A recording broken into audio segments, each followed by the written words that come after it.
Bem-aventurados os pacificadores, porque serão chamados filhos de Deus. Bem-aventurados os perseguidos por causa da justiça, porque deles é o reino dos céus.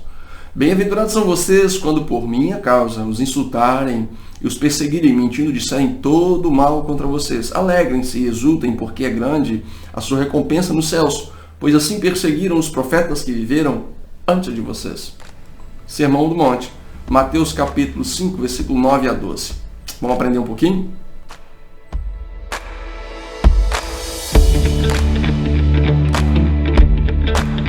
Muitos entendem pacificar como evitar conflitos. O pacificador, ele não é só aquele que evita os conflitos, mas aquele que trabalha para que a paz seja estabelecida independente do ambiente onde ele esteja. Se tem uma coisa que o pacificador tem de qualidade é a ausência do orgulho, da preocupação consigo mesmo. O pacificador, ele não se ofende com facilidade, ele não está ferido na sua alma, o seu coração já foi tratado, está limpo. E por isso, ele consegue olhar para o outro e entender as motivações do coração do outro, entender, compreender o porquê o seu semelhante está agindo de uma forma tão arredia. Jesus, como pacificador, fazia isso de uma forma muito clara. Quando, por exemplo, Mateus capítulo 11, versículo 3, relata que eles estavam esperando um novo rei, e o rei que eles esperavam era um rei terreno e não um eterno. Jesus percebe essa intenção do coração deles e meio que frustra a intenção deles, meio que frustra a esperança deles, porque Jesus diz assim: olha, o meu reino não é aqui, não é terreno, é eterno. Vocês estão limitando essas questões porque o coração de vocês precisa ser revisto, os conceitos de vocês precisam ser revisados. João capítulo 6, versículo 15, Jesus fica sabendo que uma multidão havia se levantado com a intenção de fazê-lo rei, mas ele se retira outra vez para o monte para orar. Por que isso? Porque ele sondava o coração do povo e sabia que eles queriam de fato era alguém que desse alimento. Eles queriam os milagres, mas não queriam os compromissos do reino. Então, para se pacificar, para ser um pacificador de fato, é necessário estar imune a certas questões do coração para que possamos sondar de fato, com clareza, o que de fato está por trás das ações do nosso semelhante, das ações do nosso próximo. O pacificador, ele não fala o que não deve. Tiago 1,19 diz: vocês sabem estas coisas, meus amados irmãos, cada um esteja pronto para ouvir, mas tardio para falar e tardio para ficar irado. O pacificador, ele consegue ouvir, mais que ouvir, ele consegue ver o que está por trás de cada fala, por trás de cada postura. O pacificador é aquele que exerce misericórdia. Romanos 12, 20 diz que se o inimigo tiver fome, dele de comer, se tiver sede, dele de beber, porque fazendo isso você amontoará brasas vivas sobre a cabeça dele. O pacificador, ele não visa só os seus próprios interesses. Filipenses 2, 4 a 5 diz que nós não devemos ter em vista os nossos próprios interesses, mas também os dos outros, que tenhamos em nós o mesmo modo de pensar que teve Cristo Jesus. O que Jesus está relatando no seu sermão é que o pacificador de fato, ele já teve seu coração limpo, ele já sondou o seu coração. E por isso agora, livre das feridas, livre das dores, ele é capaz de entender a dor do outro, abraçar o outro e curar as feridas do outro. Ele não é aquele que está machucado, dolorido, ele não é aquele que está com o coração corrompido, está armado a todo tempo e reage a tudo que lhe é feito de forma instantânea. Mas como ele está curado, como o seu coração está sarado, ele consegue se aquietar em meio à tempestade, ver a reação do outro e estender a mão, trazendo paz, trazendo calmaria ao ambiente e aos que estão à sua volta.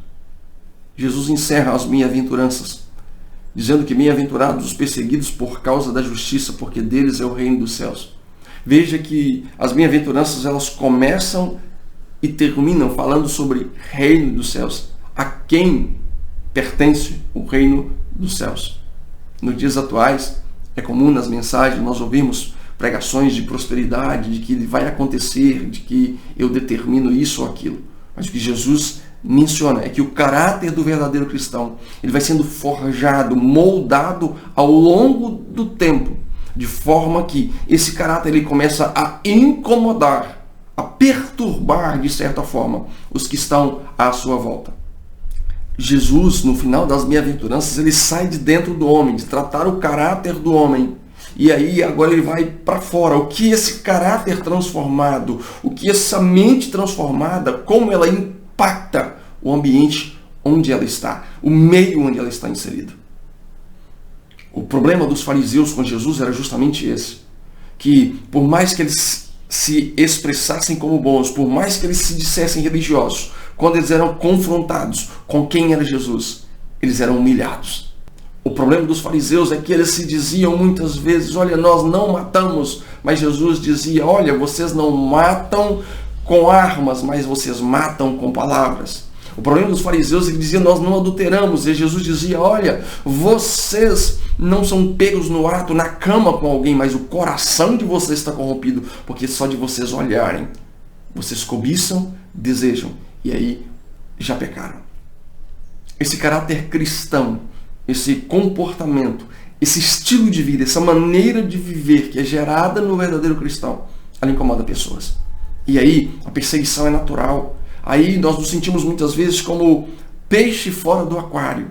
Muitos que se diziam amigos se afastam. A turma da escola, a turma do trabalho, que muitas vezes vivia ao nosso redor, agora começa muitas vezes a se distanciar. E muitas vezes nos vemos isolados. E não muitas vezes aceitos pela sociedade que até certo tempo atrás nós estávamos inseridos.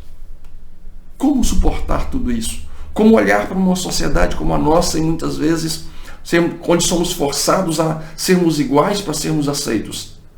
Como sobreviver a tudo isso? Como reagir a tudo isso? O próprio Jesus dá a receita. Ele diz, alegrem-se e exultem, porque é grande a recompensa de vocês nos céus. O que Jesus está dizendo é que o nosso foco muitas vezes está muito aqui embaixo. E nos esquecemos dos princípios eternos. Tudo que vivemos aqui neste mundo é passageiro. Ouso dizer que a sociedade, ela clama, ela grita por pessoas que sejam de fato diferentes. No tratar, no agir, no sentir, no exercer misericórdia, no ter o coração purificado. Ouso dizer que a sociedade grita por pessoas que têm o seu ego controlado e que sejam humildes de fato. Quando você se perguntar o porquê de muitas coisas, lembre-se, profetas, apóstolos que vieram antes de mim e de você, sofreram perseguições, sofreram, e muitas vezes eu e você queremos ser bajulados, muitas vezes eu e você queremos, de fato, estarmos bem demais aqui. Concordo com certo teólogo que diz que aqui, enquanto vivermos, não pode ser tudo mil maravilhas. Nós só mudamos de casa quando descobrimos que a casa onde moramos está desconfortável ou corre certo risco. Precisamos, de fato, sermos incomodados aqui, enquanto aqui vivermos, para que possamos almejar aquilo que é eterno. Que eu e você possamos aprender a estarmos plenamente satisfeitos, bem-aventurados, independente das circunstâncias. Que sejamos, de fato, cristãos autênticos, firmes e fortes, olhando para o autor e consumador da nossa fé, Jesus Cristo. Um forte abraço.